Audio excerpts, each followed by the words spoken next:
Chers frères et sœurs, dans ces lectures d'aujourd'hui, il va être question de la liberté de Dieu.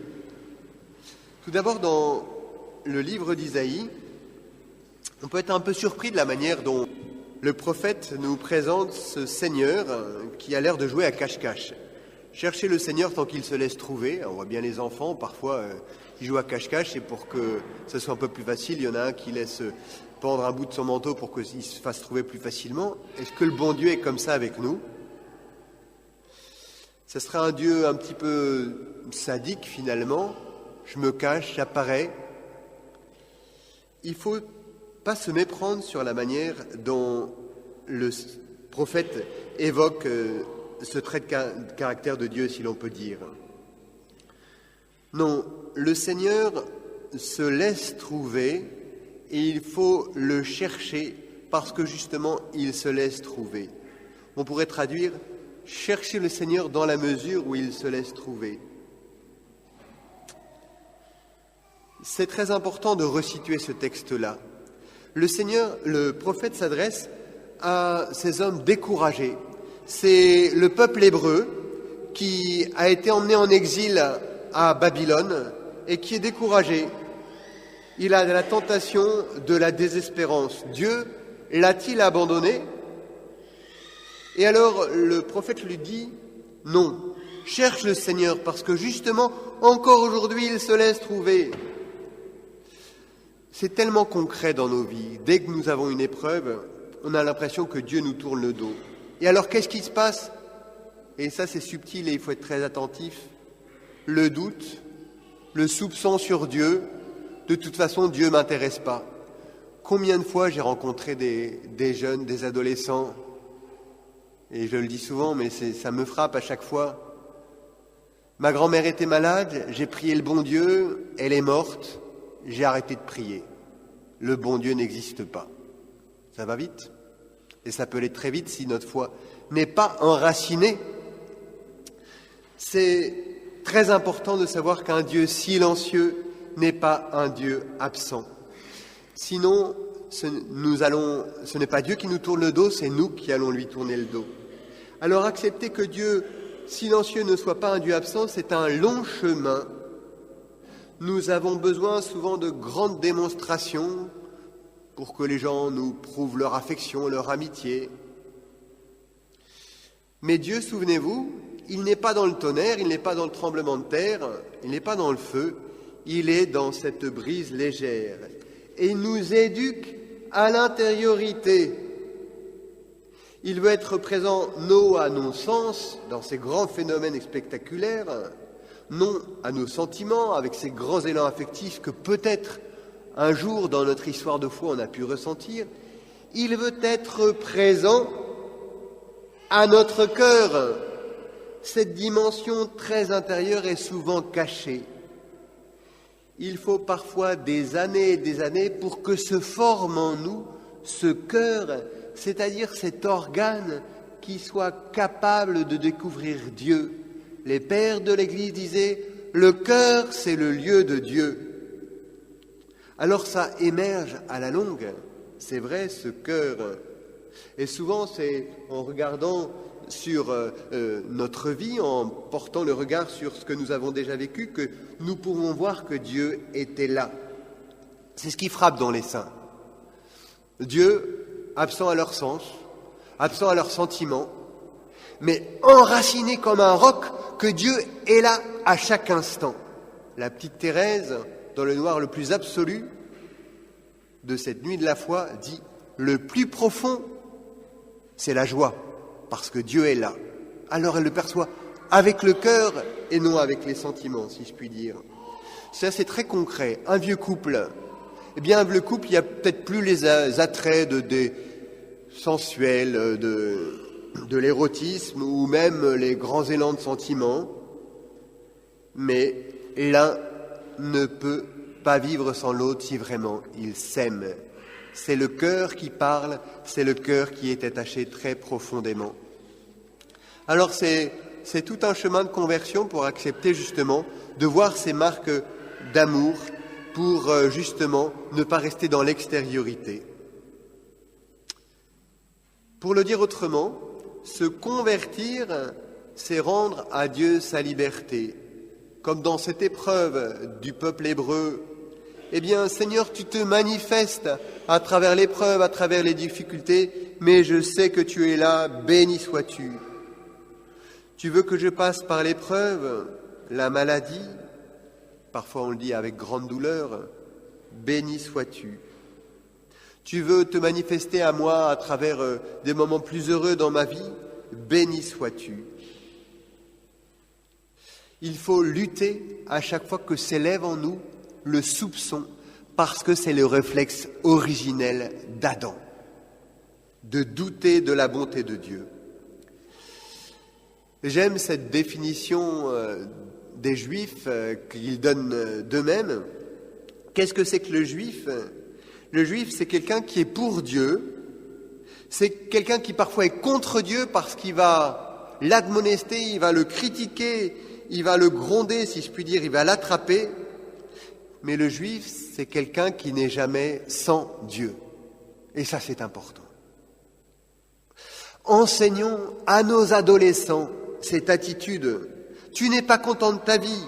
Elle ne te satisfait pas parce que tu as eu des mauvaises notes, tu n'as pas eu la carrière que tu voulais, parce que peut-être tes parents se séparent et c'est ô combien douloureux, parce que ta vie sentimentale est douloureuse aussi ou difficile. Tourne-toi vers Dieu, attrape-le, gronde-le, mais ne vis pas sans lui, parce qu'il risquerait à tout jamais de disparaître de ta vie. J'aimerais évoquer un autre exemple de nos frères aînés dans la foi, comme les appelait Jean-Paul II, Ancionas. C'est un philosophe du XXe siècle qui a vécu en Allemagne et qui est parti en Palestine au moment de la guerre. C'est un juif, donc sa maman est morte dans un camp. Et à la fin de la guerre, il a écrit ce livre dont je retiens le titre et dont je retiendrai surtout l'intention, Le concept de Dieu après Auschwitz. Pourquoi je vous cite ça ? Parce que cet homme a voulu comme justifier Dieu. Il a employé toutes les ressources de son intelligence, de son cœur, pour dire Dieu n'est pas coupable. Et Dieu sait si pour un juif cela pouvait coûter. Retenons non pas tellement les arguments philosophiques, mais la piété de cet homme. C'est un acte de piété qu'il a fait en écrivant ce petit livre. Nous-mêmes, parfois, nous classons trop vite l'affaire. Dieu n'existe pas, Dieu n'est pas là, qu'il aille se rhabiller, si je puis dire. Eh bien, cette liberté de Dieu, cette responsabilité de l'homme aussi, nous la retrouvons dans l'Évangile. L'Évangile met ceci en exergue. Dieu, même quand il est bon, même quand il est de cette suprême bonté qui s'appelle miséricorde, c'est-à-dire quand il donne au dernier le même salaire qu'au premier, Dieu, même dans ces cas-là, peut être perçu comme mauvais. C'est terrible. Dans le livre d'Isaïe, Dieu était perçu comme mauvais parce qu'il faisait passer par l'épreuve, mais même quand il est bon, il est perçu comme mauvais. Alors d'où vient le problème ? Eh bien, du cœur de l'homme, justement. Vas-tu me regarder avec un œil mauvais parce que moi, je suis bon ? Ainsi, le scandale pour l'homme, ce n'est pas forcément le mal, la détresse, la maladie, c'est peut-être la bonté même de Dieu. Combien notre cœur doit être ajusté. Revenons un petit peu sur ce scandale de la miséricorde. Dieu nous énerve quand il fait miséricorde à des gens qui ne le méritent pas. C'est vrai, c'est un réflexe qu'il y a dans chacun de nos cœurs. Surtout peut-être nous qui sommes pratiquants. On est parfois surpris de voir chez des non-croyants, des non-pratiquants, des attitudes plus évangéliques. Et oui, on est parfois surpris aussi dans nos familles, qu'il y ait dans nos proches des personnes qui aient un chemin de sainteté, mais sans forcément cocher à toutes les cases du catholique pratiquant. Dieu veut les rejoindre aussi. Chers parents, chers grands-parents, vos jeunes qui peut-être ne pratiquent plus, qui vivent ensemble sans engagement, qui ont des conduites que vous ne comprenez pas, eh bien, Dieu veut aussi les rejoindre. Cela ne veut en aucun cas dire que nous devons cesser de les appeler à cette pratique religieuse, à cette rectitude de vie que réclame l'Évangile, mais simplement se dire à soi-même, Dieu a son plan pour lui, pour elle, comme c'est le cas pour ces ouvriers de la dernière heure. Dieu ne cesse de les appeler. Notre pape, si critiqué parfois, eh bien c'est justement cela très souvent qu'il veut nous enseigner. Chacun a son chemin, même après une vie loupée, entre guillemets. Et c'est si important aujourd'hui, où tout se casse un peu la figure, on le sait bien, les valeurs chrétiennes, les communautés qui permettaient qu'il y ait une certaine droiture de vie, les familles se détruisent. Mais Dieu cesse-t-il d'avoir un plan de sainteté pour chacun? Non. Il l'a plus tard. Il va prendre en compte toute leur histoire pour qu'elle redémarre à chaque instant. C'est ce qu'il veut. Il faut, à travers cette attitude, par notre vie, par nos paroles, il faut rendre une espérance à notre monde.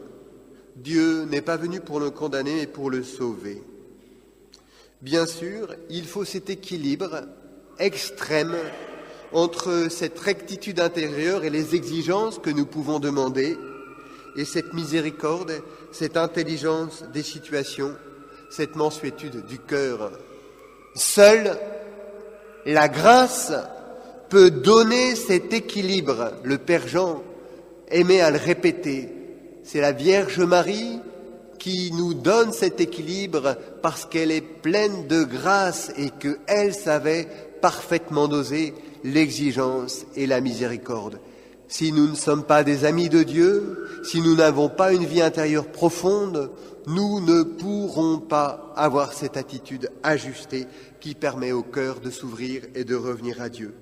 Que Marie, refuge des pécheurs, nous y aide.